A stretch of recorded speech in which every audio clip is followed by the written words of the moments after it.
I want to welcome everybody here today to what is our first of an economic business roundtable that we will be doing every month, fourth Wednesday of the month. We're very honored today to have the Congressman in our presence for our first roundtable going forward. We can't always guarantee that he'll be here, but we will have members of his staff here. We'll continue these discussions as we move forward and hopefully have very productive conversations and opportunities to bring issues to the table. So with that being said, I'll introduce the folks. I don't know where the other guy went. Where's Tom though? I'm right there. Oh, work in the room. District Director Tom Kennellan. Welcome to him. Legislative Director Zach Howell. Community District Coordinator, Community Outreach. I got all these notes written together and it kind of came together. Community Outreach Coordinator Emily Zipprich. I'll let this guy introduce himself in a bit.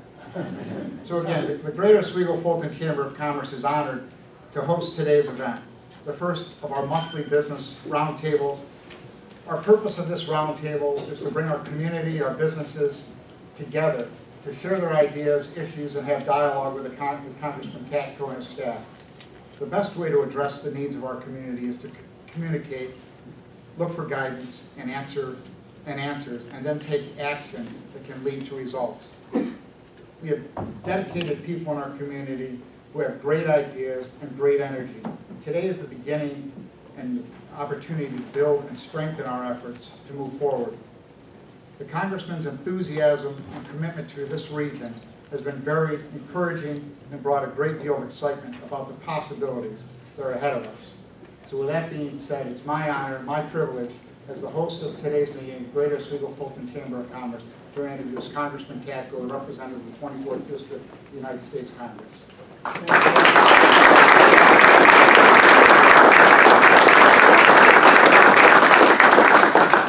He said it was his honor to have me here, but quite frankly, it's the other way around. And I really mean that. When I was running during the campaign, I said that I was going to pay attention to Oswego in a way that hadn't been paid attention to before, because it's the right thing to do, because you need it. And you deserve it from your congressman, and I meant it. And I've been up here a lot.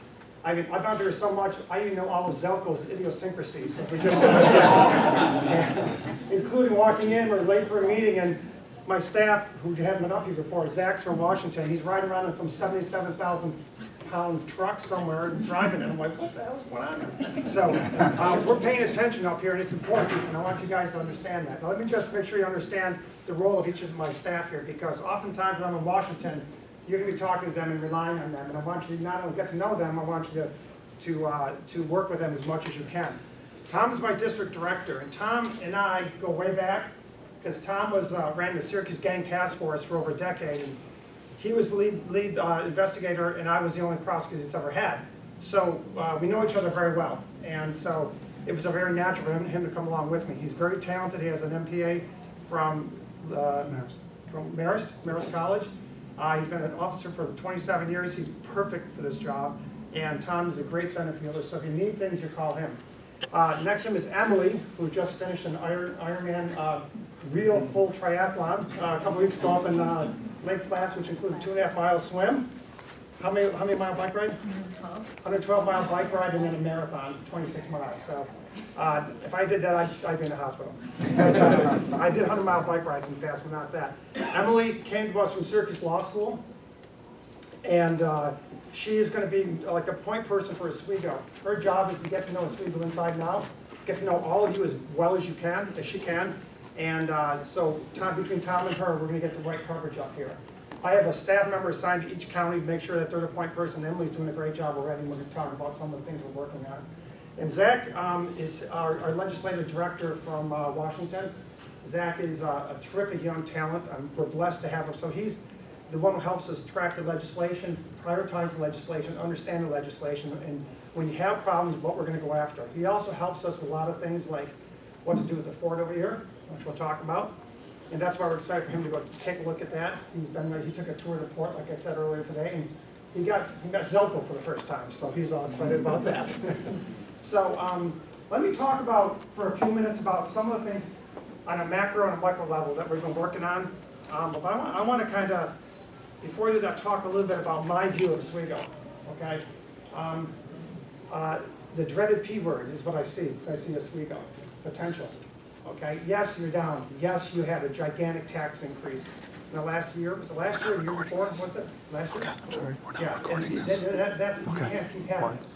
And you won't have that if you have some economic Still growth. party. So you gotta decide what's gonna drive the engine here, So you're on a okay? tracker. I would just over the report, like I said, I'm not sure there's even any more room for the aluminum ingots that are going to Novellis. There's so many coming off I'm there. not. That's a great thing. You know, I've been to the Novellis plant twice, taken major tours. I know Smith and then his whole crew over there. That's a gem here. Okay, I've been to the Hutamaki factory in Fulton during the campaign.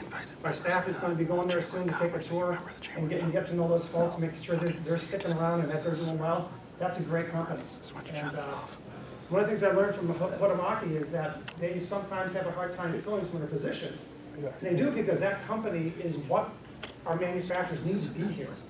They're high tech, they're cutting edge, they've squeezed every single efficiency they can out of their operation, and it's a great operation. And we'll talk about what the manufacturing in a minute.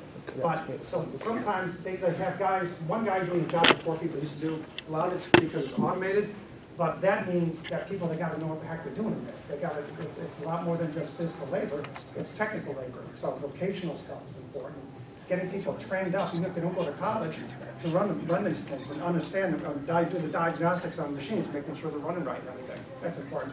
But Iraq is a great thing for us. And of course, we're looking at one of the best gems here, and perhaps one of the most unutilized, and that's port.